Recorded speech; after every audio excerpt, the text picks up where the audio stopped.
یہ تقریباً جمعے والے دن سے قسم پر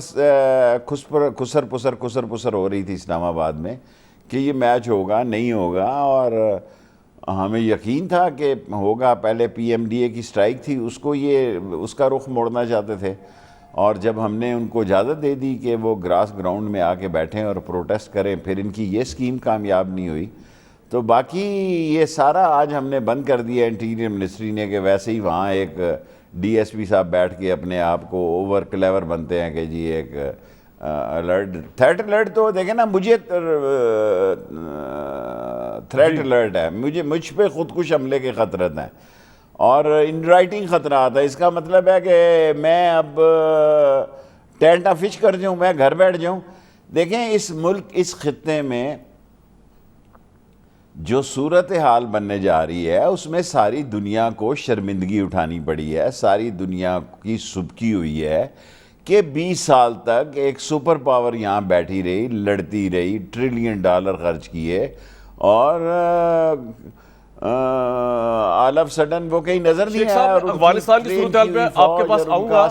تھوڑا مجھے صرف یہ سمجھا دیجیے کہ آپ کہہ رہے ہیں کہ وہ گھبرا گئی نیوزی لینڈ کی ٹیم۔ اب ماشاءاللہ آپ تو دلیر آدمی، آپ نے تو بے نظیر بھٹو صاحبہ کے دور میں جیلیں بھگتی ہوئی ہیں، آپ ایک پولیٹیکل ورکر ہیں، آپ کا تو کوئی موازنہ نہیں نیوزی لینڈ کی ٹیم اور ویسٹ سے، کیونکہ وہ تو بڑے سینسٹیو ہوتے ہیں سیکورٹی معاملے میں، لیکن آپ ایک طرف کہہ رہے ہیں کہ وہ گھبرا گئے، یعنی کہ وہ جب میچ کھیلنے آئے تھے، پریکٹس بھی کر رہے تھے، تو وہ شکست سے تو نہیں گھبرائے، وہ جان کے خطرے سے گھبرائے ہوں گے نا شیخ صاحب؟ دیکھیں جان کے خطرے سے بھی اسی دن یہ گھبرائے ہیں، ورنہ مزے کر رہے تھے، اور وہاں یہ اکیلے ہی نہیں ٹھہرے ہوئے تھے، اور بھی بڑے ورلڈ فیم کے لوگ ٹھہرے ہوئے تھے اسی ہوٹل میں، اور یہ انہوں نے فیصلہ کر لیا ہوا تھا کہ انہوں نے اگلے دن کے انہوں نے واپس جانا ہے۔ پرائم منسٹر سے بات کی، انہوں نے کہا جی ہمیں تھریٹ تو نہیں ہے، لیکن ہمیں یہ ہے کہ ہمارے ساتھ کوئی شرارت ہو سکتی ہے راستے میں۔ ہم نے ہیلی کاپٹر سروس 2 ہیلی کاپٹر رکھے ہوئے تھے، اور ان کی 2 ہیلی کاپٹروں کی ویجیلنس تھی، سارے رستے 4 گھنٹے آپ کی سیکیورٹی تو بہت غضب کی تھی، نو ڈاؤٹ۔ فواد چودھری نے کیبنٹ میں کہا کہ جناب یہ تو پنڈی اسلام آباد سارا شیخ رشید سکویز کرنے لگا ہے۔ میں نے کہا جی اس کے علاوہ کوئی چارہ نہیں ہے، 18 سالوں کے بعد ٹیم آ رہی ہے، سو دونوں شہر ہم نے تقریباً اتنی فوج اور اتنی آرم فورسز اور پولیس لگائی جتنی کل نیوزی لینڈ کی فوج نہیں ہے۔ شیخ صاحب یہ آپ نے کہہ دیا کہ آئندہ سے پولیس کو آپ بین کر دیں گے، اور کر دیا آپ نے کہ اس طرح کے جنیرک لیٹر نہ نکالا کریں، لیکن آئی سی سی میں جہاں پہ رمیز راجہ صاحب کیس لے کے جا رہے ہیں پاکستان کا ہرجانے کا، وہاں تو یہ لیٹر جو ہے اب یہ ریکارڈ کا حصہ بن چکا ہے، وہ لیٹر پریزنٹ کر دیں گے، دیکھیں کہ اپنی پولیس نے کہا ہے کہ افغانستان کی سچویشن سے جو سچویشن بنی ہے پاکستان کے اندر، وہاں نیوزی لینڈ کی ٹیم کو خطرہ ہے، یہ ہماری پولیس کہہ رہی ہے، تو ہم تو وہاں کیس کس طرح جیتیں گے؟ دیکھیں آپ تو شاید صاحب اب آپ ایک لیٹر کو لے کر بیٹھ جائیں گے، یہ پولیس میں کرتے کراتے کچھ نہیں ہے، اور چٹھی سجنوں کے نام ویسے ہی لکھے رکھتے ہیں اپنی حاضری لگانے کے لیے۔ آئی سی سی میں ٹھیک ہوگا، رمیز راجہ کا کیس وہ بہتر طور پہ جانتا ہوگا کیسے لڑنا ہے۔ میں ایز اے انٹیریئر منسٹر آپ کو بتانا چاہتا ہوں کہ یہ نیوزی لینڈ کی ٹیم سے واپس چلے جانا اس سے کہیں بڑا واقعہ ہوتا اگر خدا نہ خواستہ ان کو کوئی یہاں ان کے ساتھ کوئی حادثہ ہو جاتا۔ دیکھیں یہاں جس خطے میں ہم زندہ ہیں اور جس خطے میں ہم امن دے رہے ہیں، ہم نے 86,000 شہیدوں کی پولیس اور آرم فورسز اور پولیس کی اور لاکھوں کی جانیں دے کر امن قائم کیا، اور یہ افغانستان میں یہ امن لانے کے لیے کس نے کوششیں کی ہیں جی؟ یہ تو ٹینٹ فش کر چکے تھے۔ انہوں نے ہمیں کہا کہ ان کو میز پہ بٹھاؤ، انہوں نے ہمیں کہا کہ ہم امن کی جو بات ہے اس کو کیا جائے، ہم نے تو نہیں دستخط کیے ہوئے ان سے، بھاگے یہ خود ہیں اور باتیں لوگ ہم پہ کر رہے ہیں۔ شیخ صاحب اس پہ تو اتنے بہادر ہوتے تو رہتے 40 سال سے۔ آپ خدا کا شکر ادا کر رہے ہیں کہ کوئی واقعہ نہیں ہوا، تو اس کا مطلب سمجھا جائے کہ اچھا ہوگا نیوزی لینڈ کی ٹیم چلے گی، ورنہ اس سے بدتر ہوتا اگر خدا نہ خواستہ کوئی واقعہ ہو جاتا ہے، ایسا ہی ہے؟ دیکھیں ہمارے پاس -001 کوئی تھریٹ الرٹ نہیں تھی،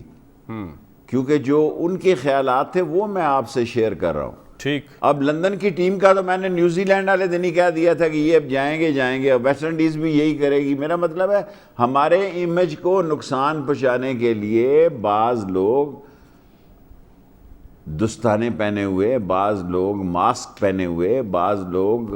اپنی گندی سوچ کو، اپنی پرگندہ سوچ کو ساری دنیا میں پھیلانے چاہتے ہیں۔ اگر ہم نہ ہوں اس دنیا میں تو دنیا کو یہ یقین رکھنا چاہیے کہ ہماری ہی تاریخ ہے کہ ہم دنیا کی سب سے بڑی اٹامک فورس ہونے کے باوجود امن کے سب سے بڑے دائی ہیں۔ بالکل ٹھیک ہے، اس سارے خطے میں دائی ہیں۔ اگر کوئی یہ سمجھتا ہے کہ ہم لیبیا، یمن، سیریا، عراق یہ بن جائیں گے تو یہ ان کی بھول ہے، ایسا نہیں ہوگا۔ اور یہاں کئی کرکٹ ٹیمیں آئیں گی، اللہ جو وہ تو اللہ ہماری فوج کو سلامت رکھے، وہ سیریا وغیرہ ایسا نہیں ہوگا، یہ بات میں آپ سے 100% ایگری کرتا ہوں۔ شیخ صاحب یہ بھی صرف بتا دیجئے کہ آپ کے جتنی بھی گورنمنٹ کے لوگ آئے، فواد چودھری صاحب آئے، دوسرے لوگ آئے، انہوں نے اس معاملے کو ایک پولیٹیکل اینگل دیا، اور نیوزی لینڈ، سب سے پہلے نیوزی لینڈ کے بارے میں آپ کی کیا رائے ہے؟ کیا نیوزی لینڈ تو وہ ورلڈ پالیٹکس میں اس کا کوئی رول بھی نہیں ہے، تو امیج یہ جا رہا ہے آپ کی حکومت کی طرف سے کہ نیوزی لینڈ ایک پاکستان کو آئسولیٹ کرنے والے بلاک کا حصہ، ایک سازش کے تحت اسے سب کچھ کیا، اپنی ٹیم بھیجی، نیٹ کرایا، اور پاکستان کا امیج خراب کرنے کے لیے پل آؤٹ کر لیا آخری وقتوں میں تاکہ یہ ٹاپ ٹرینڈ، ٹاپ نیوز بنے، اور وہ بنی بھی۔ لیکن نیوزی لینڈ تو سر ایک بہت نیوٹرل کنٹری ہے، اس کا تو ورلڈ پالیٹکس سے تعلق ہی کوئی نہیں۔ شیخ صاحب دنیا میں کوئی ملک نیوٹرل نہیں ہے، ٹھیک ہے، میں نہیں مانتا۔ دنیا میں کوئی ملک نیوٹرل نہیں ہے، دنیا میں سب سے مضبوط رشتہ مفاد کا ہے۔ اور جب یہ امریکن کا مفاد تھا رشین کے خلاف تو امریکہ ٹرین کر رہا تھا طالبان کو۔ جب امریکہ کا مفاد تھا تو جن پہ کروز میزائل اسامہ کے کمی گاؤں پہ لگے وہ امریکہ کے بنائے ہوئے تھے، اور ساری ٹریننگ طالبان کی رشین کے خلاف امریکہ نے کی۔ لیکن جب وہ خود لڑنے پڑے تو پھر جہاد اور درس نظامی کے کورس سارے ختم ہو گئے اور وہ خود آ گئے، اور پھر ایک ڈیفرنٹ ٹرینڈ آیا۔ دنیا سیاست میں وہ وقت ختم ہو گیا جب ڈپلومیٹ اور ڈپلومیسی بڑی امپورٹنٹ ہوتی تھی۔ جب ہم ینگ ہوتے تھے لوگ کہتے تھے ہی از اے ایکسٹرا جینیس ڈپلومیٹ، اب دنیا میں مفاد جنم پا گیا ہے۔ سر پہلے دن سے تھا شیخ صاحب، لیکن مجھے تھوڑا کلیئر کر دیں آڈینس کو، آپ یہ کہہ رہے ہیں، ایک تھوڑا کلیئر کر دیں سر آڈینس کو، کہ آپ یہ کہہ رہے ہیں کہ نیوزی لینڈ کی ٹیم جو ہے وہ، جو گورنمنٹ بھی کہہ رہی ہے کہ ایک سازش کے تحت پاکستان سے گئی، دوسری طرف آپ یہ کہہ رہے ہیں کہ نہیں، انڈیا نے اس کو غلط فہمی پیدا کی گئی۔ دیکھیں جی، اچھا، میرے منہ میں آپ بات نہیں ڈال سکتے، میں پوچھ رہا ہوں آپ سے، میرے منہ میں نہیں آپ بات ڈال میں سکتے، کچھ میں نہیں یہ کہتا ہوں کہ ان کو غلط فہمی ڈالی گئی، ان کو فیک جو ہے وہ ای میل دی گئیں۔ آج ساری جتنی انویسٹیگیشن تھی ہم نے، وہ سپوکس پرسن ہے فواد صاحب، ان کو دیں، صبح دفتر میں بیٹھ کے ان کے ساتھ میٹنگ ہوئی، کیونکہ میڈیا میں تو ان کا کام ہے، ہمارا کام تھا کہ لا اینڈ آرڈر کا، بارڈر مینجمنٹ کا زبردست تھا، کچھ نہیں، سارے معاملات ٹھیک گئے۔ باقی اگر انہوں نے جانے کا فیصلہ ہی کر لیا تو پھر یہ انٹیریئر منسٹری کا کام تھا کہ ان کو عزت اور احترام سے رخصت کیا جائے۔ یہ وہ وقت نہیں ہے کہ کسی کو خدا نہ خواستہ اس کی عزت میں فرق لا کے رخصت کیا جائے۔ ہم نے پورے باہم و احترام اور نین و نخرے اٹھا کے ان کو ریسیو بھی کیا تھا اور ان کو سی آپ بھی کیا سارے نخروں کے ساتھ۔